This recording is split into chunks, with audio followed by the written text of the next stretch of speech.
Hey guys, it's Bivol and I'm back, and this is going to be a follow-up to day one of the group matches in TI4.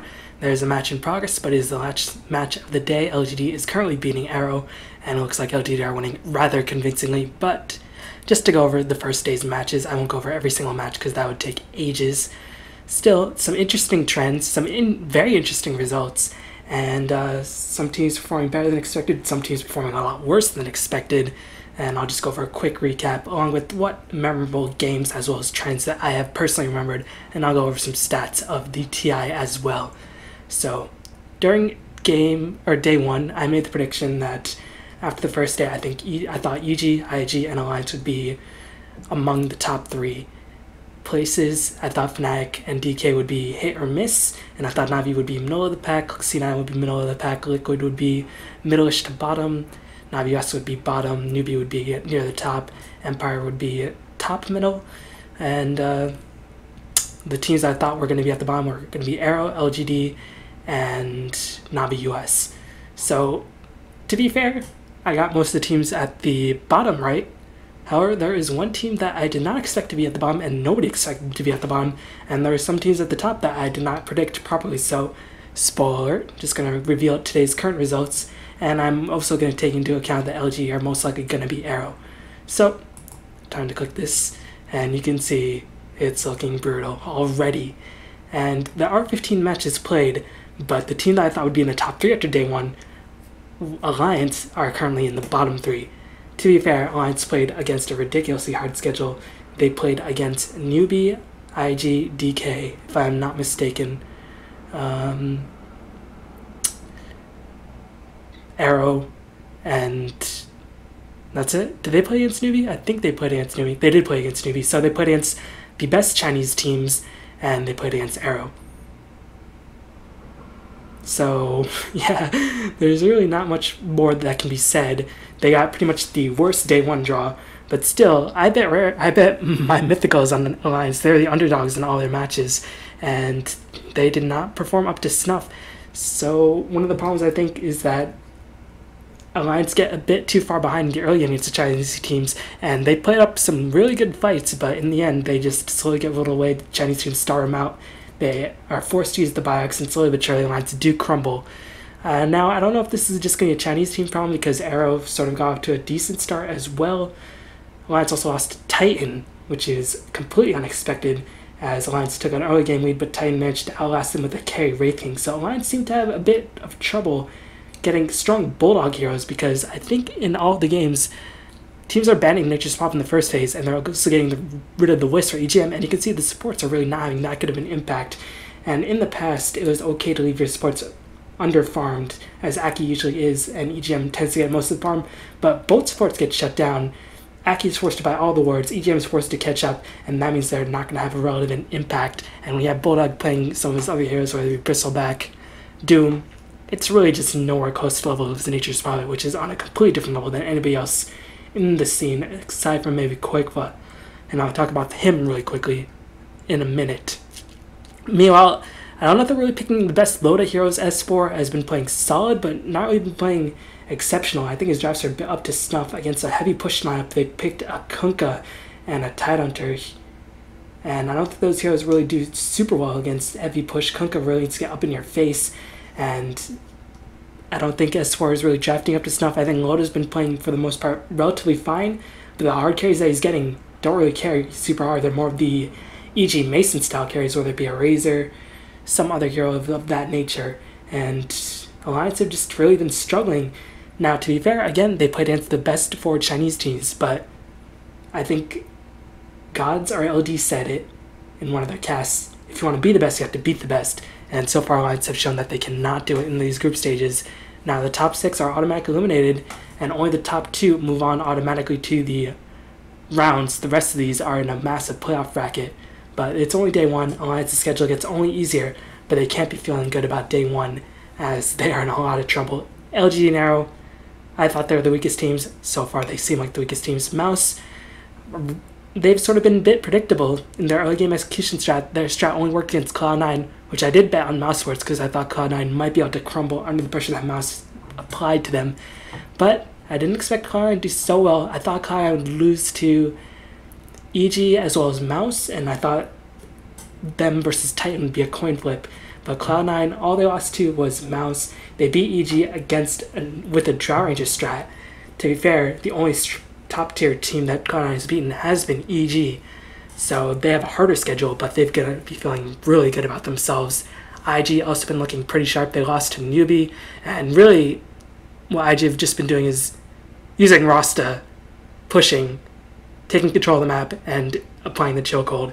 And that is a common theme for a lot of these Chinese teams, as I'll go over those in just a bit. A team that I thought would be at the bottom, but actually has been performing rather well, has been Navi US. Did not really expect this from them, but Navi US is probably the team I'm least familiar with. I've actually watched Arrow and Titan more than Navi US, so they have really put on a spectacular show. I can't really say for sure what they've been doing better than other teams, but they've just been out-executing them. But their schedule only gets harder from here. They have to face against the top Chinese teams as well, and I can't remember who they lost to, but it's really not been looking good for the competition that they played against. They managed to stomp Liquid, they managed to beat out some solid teams themselves, so they've got to be feeling pretty good about themselves. Vici has been performing pretty well as well. Navi, their first loss was against Fnatic, and after that they've been on a mission. Puppy apparently had a team meeting after that first loss against Fnatic where Navi just got absolutely stomped. And it seems like Navi have turned it on to a relatively good degree. They beat up a good team in terms of Vici, and I think that was the only other top team that they played today.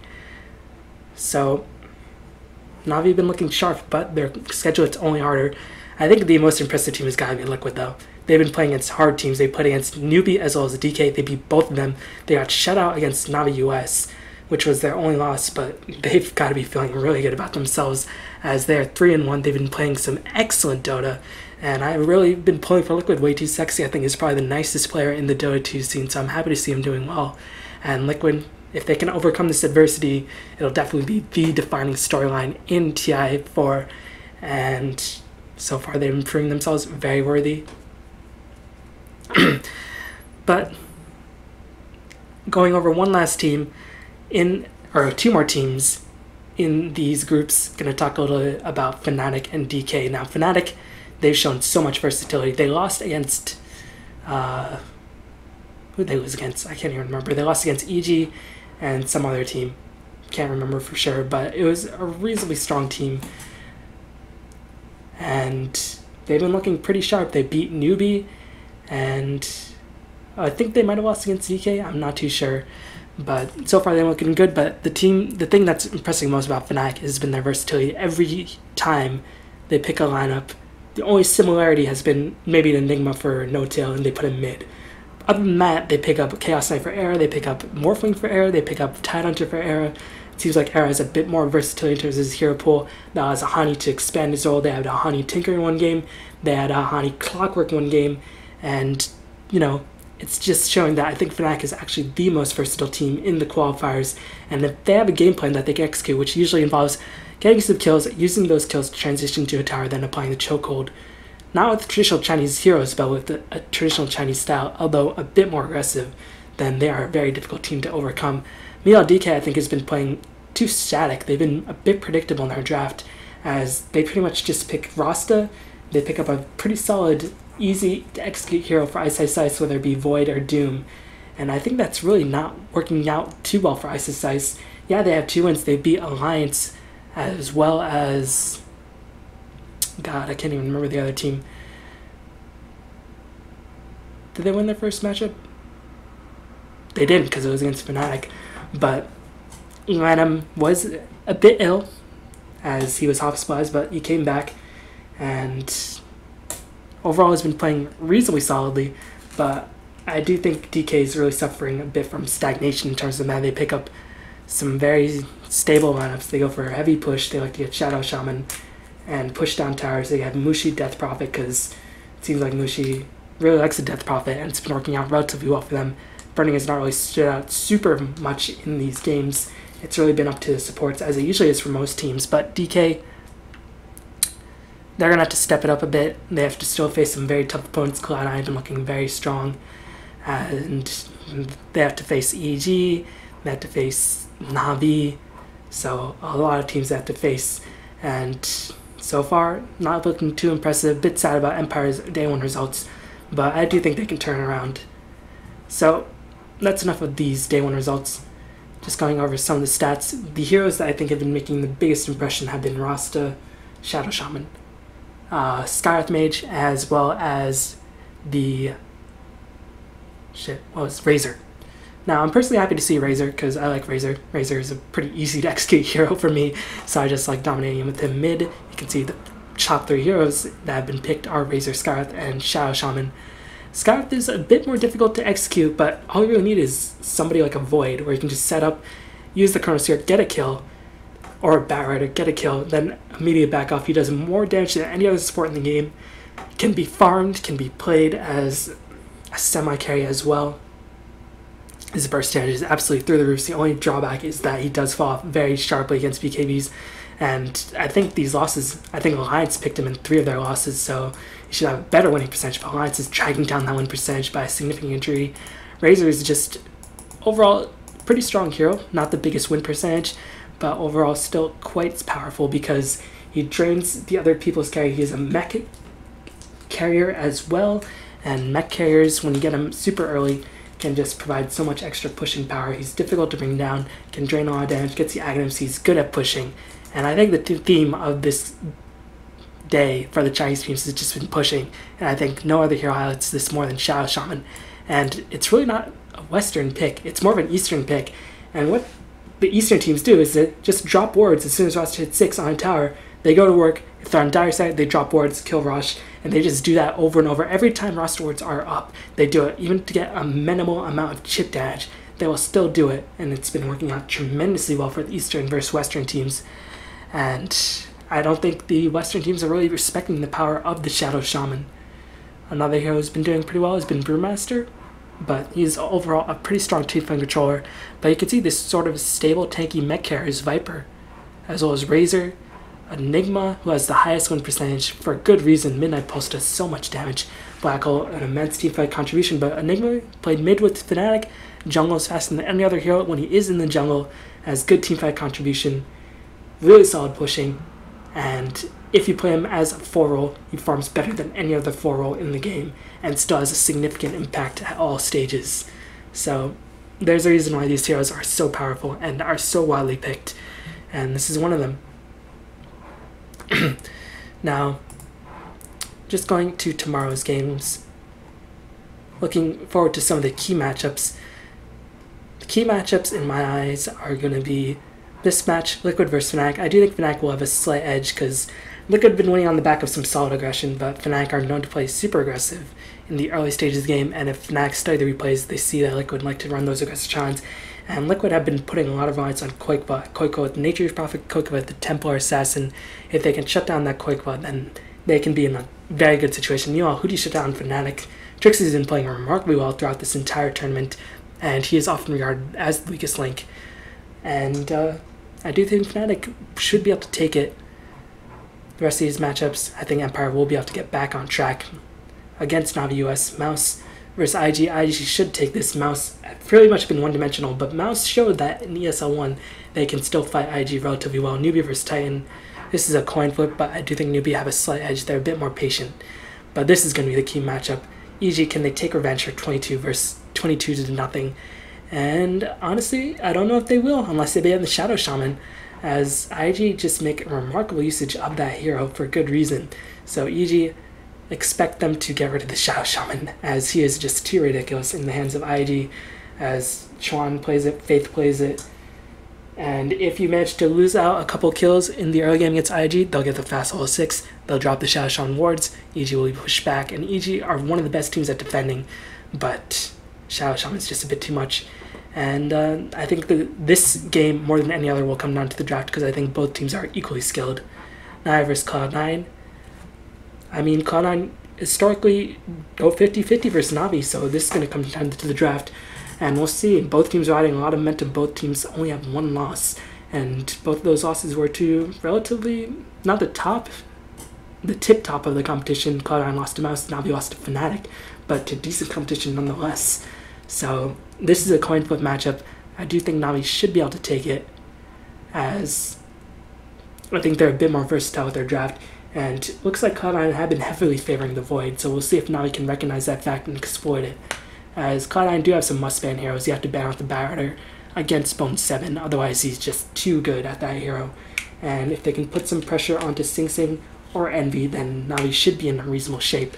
But you can say the same thing about Denny and Hovost, although Hovost has been playing a bit more under control this game. Even been doing well with the sniper choice in one of their matches. Another key matchup, Alliance vs Mouz. If Alliance can manage to take their first game of Game 2, this is a must-win for Alliance. If they lose this matchup, the best record they can possibly get is going to be 10-5, which is still good, but they'd have to win out. And yeah, Alliance's schedule gets easier from here, but Mouz, they're going to be hungry. They want to take some money. They were highly regarded as a very strong team, but their one-dimensional style of just going all aggressive has been backfiring them in a little bit, or in a couple situations, but I do think that they're smart enough to recognize their weaknesses, and they'll know to calm down once they get ahead, and we'll see if that can come out and stabilize them. Empire vs Liquid. I don't know.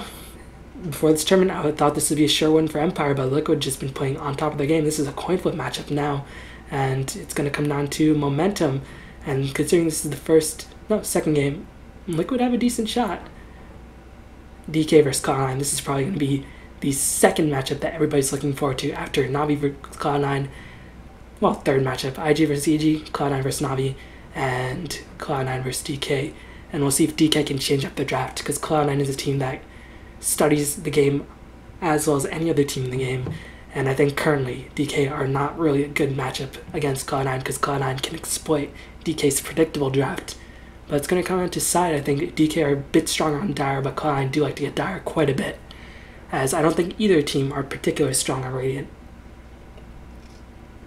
EG vs NewBee, also a very strong matchup, as this is the definition of a coin flip match. Both teams currently are 3-2.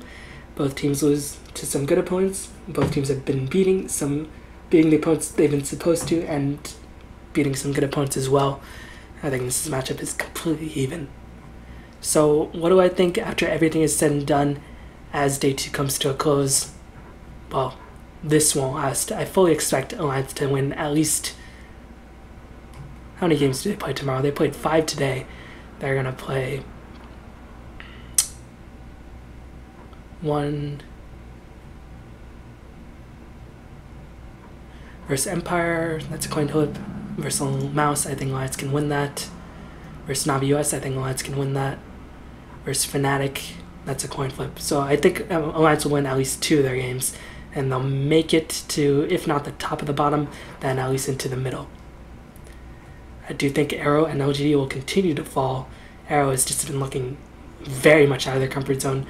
Titan, I think, will start near the bottom as well. They might lose some of their momentums. I don't think Cloud9 will remain in the top slot. They're facing some much tougher opponents. And, yeah, the teams I expect to rise will be IG continuing near the top. I think IG will be one of the top 2 seeds to make it out.